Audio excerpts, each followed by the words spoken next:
la plateforme a présenté l'édition spéciale dans Haïti des marchés politiques. Eh bien, qui ça nous gagne nous pour nouvelle édition Haïti des marchés politiques? Eh bien, nouvelle édition Haïti des marchés politiques, nous avons un commissaire divisionnaire, nous allons parler de Réseau national de défense des droits humains, RNDDH. Assassinat tragique de Jovenel Moïse, le président a été livré par des responsables de sa sécurité. Ok, il y a un pile bagaille là. Alors, il y a un pile bagaille pour nous checker, mais je ne sais pas si nous avons passé main sur tout. Alors, on démarre. Eh bien, dans la nuit du 6 au 7 juillet 2021, Jovenel Moïse, président de facto de la République d'Haïti, a été assassiné dans sa résidence à Pèlerin 5. Le même jour, le Premier ministre sortant, Joseph, a affirmé que cet assassinat a été perpétré par des mercenaires colombiens et vénézuéliens et que tout était sous contrôle. Depuis des informations ont fusé de toutes parts. Plusieurs événements subséquents ont été enregistrés et les scénarios les plus improbables ont été présentés à la population haïtienne qui tétanisée par cet assassinat, tente encore de comprendre ce qui s'est vraiment passé. Le Réseau national de défense des droits humains, RNDDH, qui a depuis le 8 juillet 2021 diligenté une enquête autour de cet événement inédit, se propose aujourd'hui de partager avec l'opinion publique les conclusions de ces investigations. Méthodologie. Dans le cadre de cette enquête, le RNDDH a consulté différents procès-verbaux de constats qui ont été dressés par les juges de paix requis à cet effet. Par la suite, le RNDDH s'est rendu à plusieurs reprises dans la zone où est située la résidence présidentielle. Il s'est aussi entretenu avec la direction centrale de la police judiciaire, DCPG, l'inspection générale de la police nationale d'Haïti, IGPNH, la direction de l'administration pénitentiaire, DAP, le parquet près le tribunal de première instance de Port-au-Prince, le tribunal de paix de Pétionville, les agents de l'unité de sécurité générale du palais national, USGPN, détenus dans le cadre de cet assassinat, des agents de l'unité de sécurité présidentielle, USP, détenus dans le cadre de cet assassinat, des agents du Counter Ambush and Tactic Team, CAT Team, détenus dans le cadre de cet assassinat, les riverains de Pèlerin. Ok. Contexte d'avant l'assassinat du président Jovenel Moïse. Depuis 2017, année d'accession au pouvoir de feu Jovenel Moïse, la situation générale des droits humains dans le pays est très préoccupante, sinon catastrophique. Les droits civils, politiques, sociaux et culturels sont constamment foulés aux pieds par ceux-là même qui s'étaient engagés à les réaliser. En effet, l'insécurité bat son plein. Les assassinats spectaculaires, les événements suivis de séquestration contre rançon, les viols collectifs constituent le lot quotidien des Haïtiennes. Les élections n'ont pas été réalisées à temps pour le renouvellement des élus. Vraiment, aux promesses de campagne, la situation socio-économique du peuple s'est détériorée et aucun programme de redressement de la dite situation n'a été mis sur pied. Les caisses de l'État ont été pillées, l'inflation n'a jamais été aussi élevée. Cependant, plus que tout, c'est le phénomène de gangstérisation des structures étatiques du pays, apparu officiellement avec le régime Parti haïtien tête calé, PHTK, et renforcé avec l'administration de Jovenel Moïse qui a accusé, et autres encore, le plus grand tort du pays.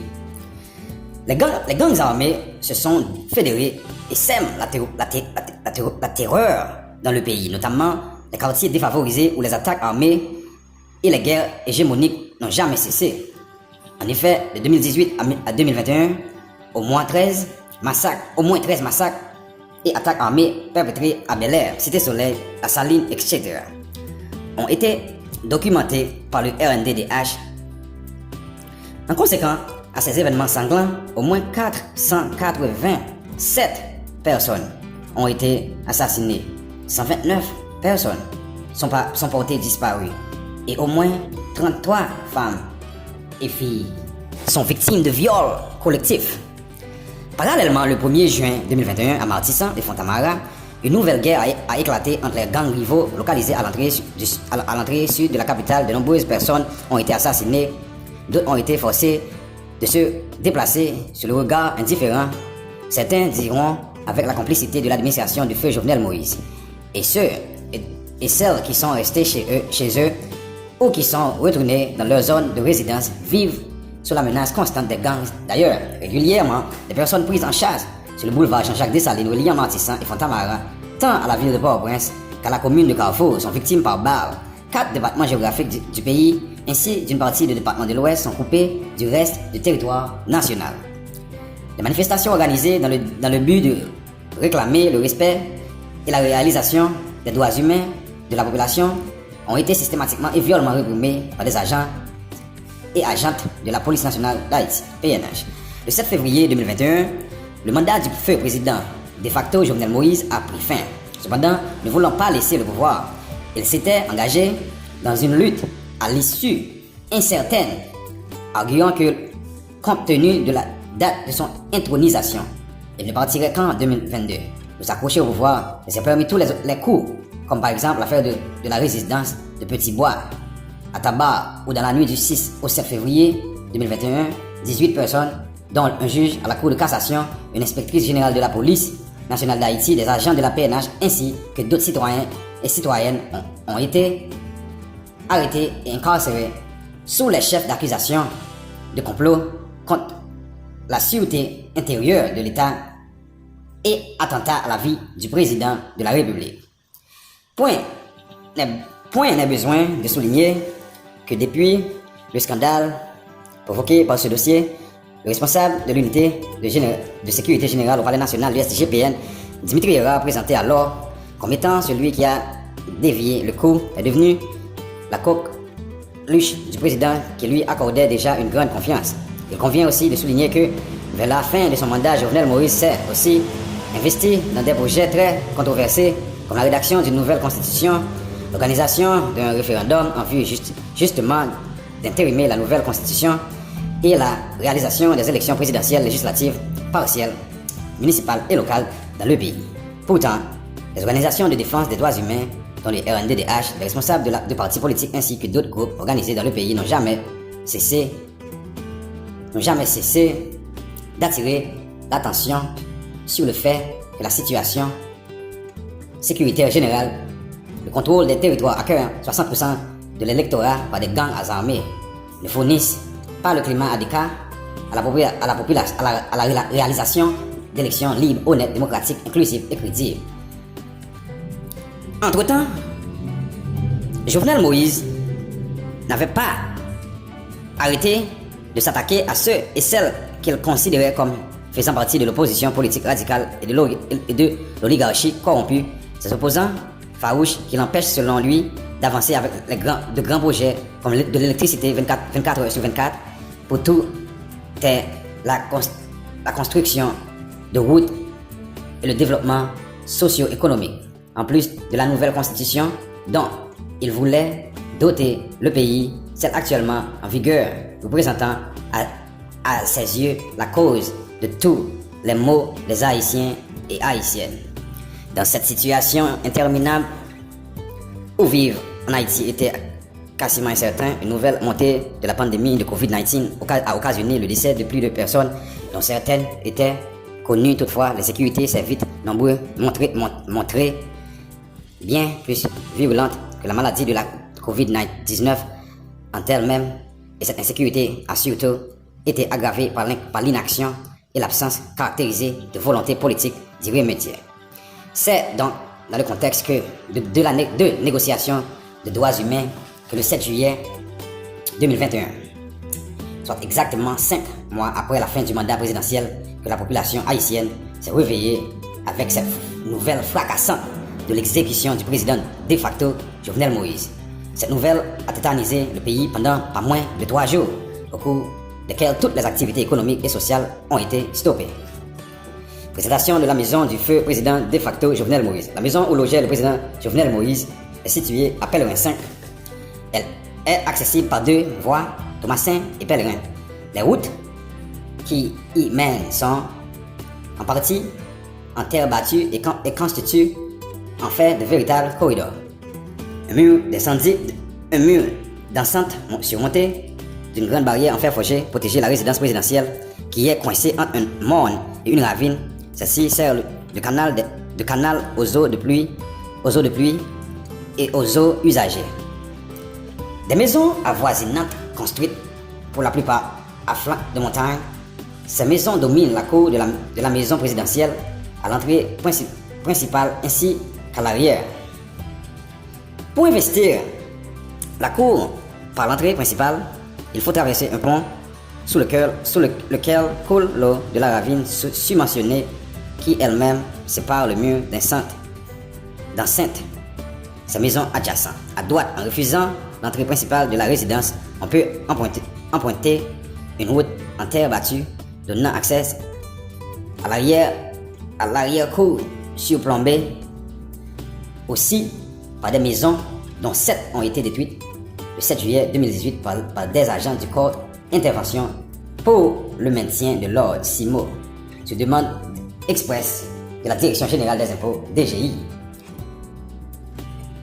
du commissaire du gouvernement d'alors près le tribunal de première instance de Port-au-Prince, M. Clamé Oknam Dameus, du secrétaire d'État à la sécurité publique d'alors Léon Onsar et du directeur du département de l'Ouest de la PNH, alors personne Saujour. Il convient enfin de souligner qu'en 2016, une évaluation réalisée par des gens du Counter Ambush and Tactic Team, CATIM, avait recommandé le renforcement de la sécurité dans cette maison. Cette recommandation n'a jamais été prise en compte par les responsables concernés. Organisation de la sécurité générale du président. Selon les informations recueillies par le RNDDH, la sécurité du président du Palais national, de sa résidence et de ses déplacements est assurée par 3 unités spécialistes, soit l'unité de la sécurité présidentielle, USP, le Counter Ambush and Tactic Team, CAT-Team, et l'unité de sécurité générale du Palais national, USGPN. Un coordonnateur assure la planification et la concordance de leur travail. À L3, ces unités réunissent au moins 647 agents, donc 232 affectés à l'USP, desquels sont soustraits les 90 agents du CAT-Team et 415 affectés à l'USGPN. Ces unités spécialisées sont investies des responsabilités spécifiques ci-après décrites. Unité de sécurité présidentielle USP. L'unité de sécurité présidentielle USP constitue l'équipe de garde du corps du président. À ce titre, les agents et agentes de l'USP sont formés pour la défense en retrait et l'évacuation du président de n'importe quel endroit où il se trouve. En ce sens, ils doivent disposer des plans des endroits où le président vit et travaille ainsi que les plans des lieux qu'il visite. Si tel que sous-mentionné, l'effectif de l'USP est de 232 agents, desquels sont soustraits les 90 agents du CAT-Team. Son effectif réel diffère car seulement 40 d'entre eux sont actifs. Ok, il a aussi été rapporté au RNDDH que, dans le cas du feu président de facto Jovenel Moïse, les agents de l'USP n'avaient pas accès à toutes les parties de sa résidence privée. Plusieurs d'entre eux ne connaissent même pas l'emplacement de sa chambre et ne disposaient d'aucun plan de défense et d'évacuation. Pour une meilleure performance, les agents et agentes de l'USP doivent toujours être en formation, mais dans la réalité, ce n'est pas le cas. Par exemple, les agents de l'USP ont deux ans et demi réalisé une seule séance de tir. Parmi ceux et celles qui avaient été invités à tirer 25 cartouches, 3 seulement ont pu atteindre de manière irrégulière leur cible. Mais l'USP fonctionnait très mal. Les responsables étaient au courant de cet état de fait, mais n'ont rien fait pour améliorer la situation. Elle a surtout été éclipsée par l'USGPN. Counter-ambush and tactic team, CAT team. Unité d'élite. Le Counter-ambush and tactic team, CAT team, est une branche de l'USP. Elle est considérée comme étant l'œil de l'USP, sans la présence duquel cette dernière est inefficace. Le CAT team compte 90 agents et agentes, parmi lesquels 35 sont en détachement auprès de personnalités proches du président de facto assassiné. Le CAT team a pour mission, selon les agents rencontrés dans le cadre de cette enquête, d'assurer les périmètres de sécurité du président, de participer à titre de bras armés dans les cortèges présidentiels, de planifier et de participer dans l'exécution des itinéraires et des missions de déplacement du président. En tant qu'unité d'élite de l'USP, le CAT team possède de nombreuses armes et munitions pour faire face aux attaques armées et pour protéger le président et sa famille. Cependant, toujours selon les informations recueillies, depuis quelques années, le stock des armes et munitions n'est pas renouvelé et c'est au contraire aménuisé en raison du fait que les autres unités affectées à la sécurité présidentielle font souvent des emprunts au CAT team. Unité de sécurité générale du Palais national.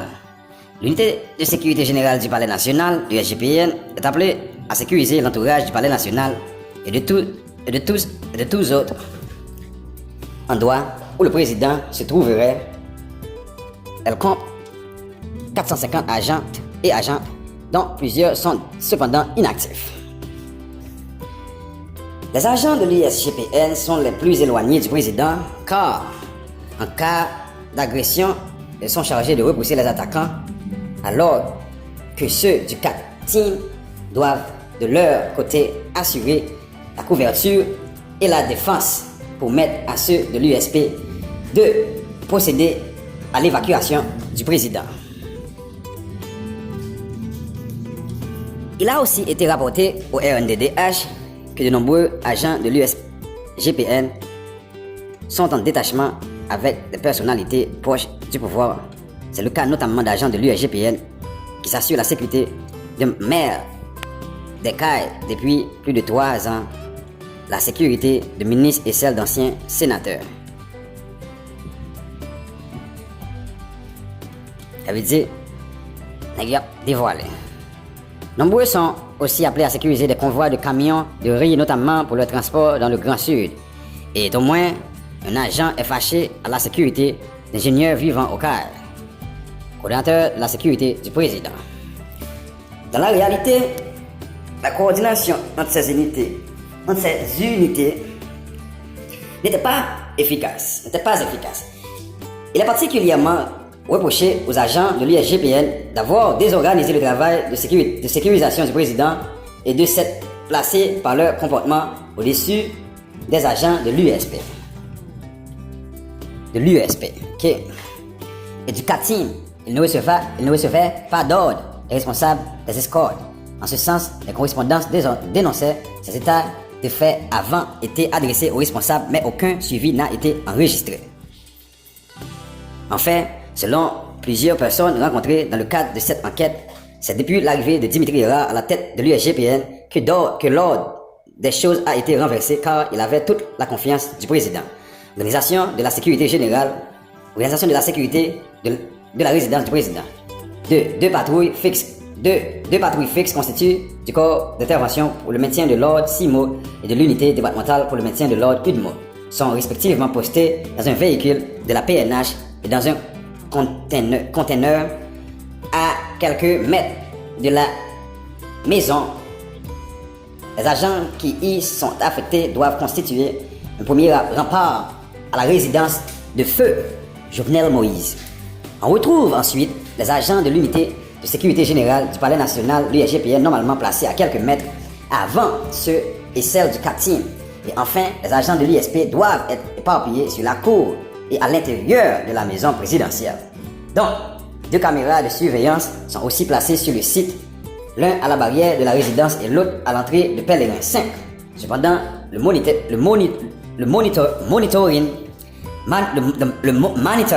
est placé dans la chambre de la victime. De plus, un véhicule qui renferme des armes et des munitions en supplie en vue de parer à toute éventuelle attaque est normalement garé sur la cour de la résidence. Réalisation de la sécurité dans la nuit du 6 au 7 juillet 2021. Dans la nuit du 6 au 7 juillet 2021, 23 agents étaient en poste à la résidence du président. Il aurait dû être au nombre de 24. 3 chefs d'équipe à raison d'un chef par l'unité spécialisée, 9 agents de l'USGPN chargés de garder l'entrée de la résidence, 6 agents du 4 team chargés de sécuriser le côté nord de la résidence et 6 agents de l'USP chargés de sécuriser la cour. Gentil Hubert, le chef d'équipe de l'USP, l'unité de garde du corps du président, s'était absenté de son poste pour convenance personnelle. Les agents surmentionnés avaient à leur disposition 3 fusils Galil et 2 fusils M4. Les agents de l'USP avaient aussi le pistolet à leur disposition. Fait antécédent à l'assassinat de Jovenel Moïse. De janvier à juin 2021, plusieurs individus sont entrés en Haïti. Parmi eux, au moins 3 Américains d'origine haïtienne, un Vénézuélien et 22 Colombiens. Ces derniers ont été recrutés selon leur dire par la Counter Terrorist Unit, CTU, pour assurer un travail de sécurité en Haïti.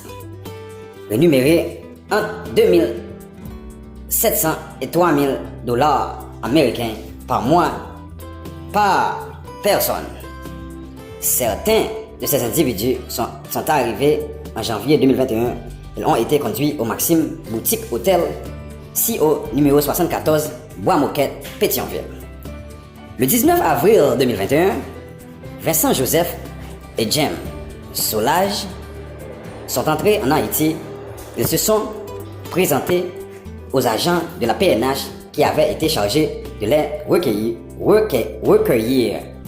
Ils se sont présentés aux agents de la PNH qui avaient été chargés de les recueillir comme étant respectivement un agent de la Central Intelligence Agency CIA et un employé au département de la justice des États-Unis. Ils ont aussi été conduits au Maxime Boutique Hôtel situé à Pétionville. En mai 2021, Emmanuel Antonio Entriago alias Tony, Jean-Pierre et Christian Emmanuel Sanon sont arrivés. Ils ont été conduits à la maison de Samir Randall, 6 à Delma 60. Le 6 juin 2021, 22 individus recrutés par la Counter Terrorist Unit CTU sont entrés en Haïti. 15 d'entre eux ont été installés à l'hôtel et les 7 autres ont été conduits à la maison où vivait Christian Emmanuel Sanon. Par la suite, pour remplir la tâche pour laquelle ils ont été recrutés, ils se sont arrangés pour travailler par tour de 5 agents. De nombreuses réunions se sont tenues de janvier 2021 jusqu'à l'assassinat de Jovenel Moïse. Certaines rencontres ont eu lieu à l'International Medical Village, à Covington Security SA, au Camacho Security SA, au Maxime Boutique Hotel, à la Counter Terrorist Unit CTU et au Château Host Hotel. D'autres réunions ont eu lieu dans des maisons privées dont une appartenant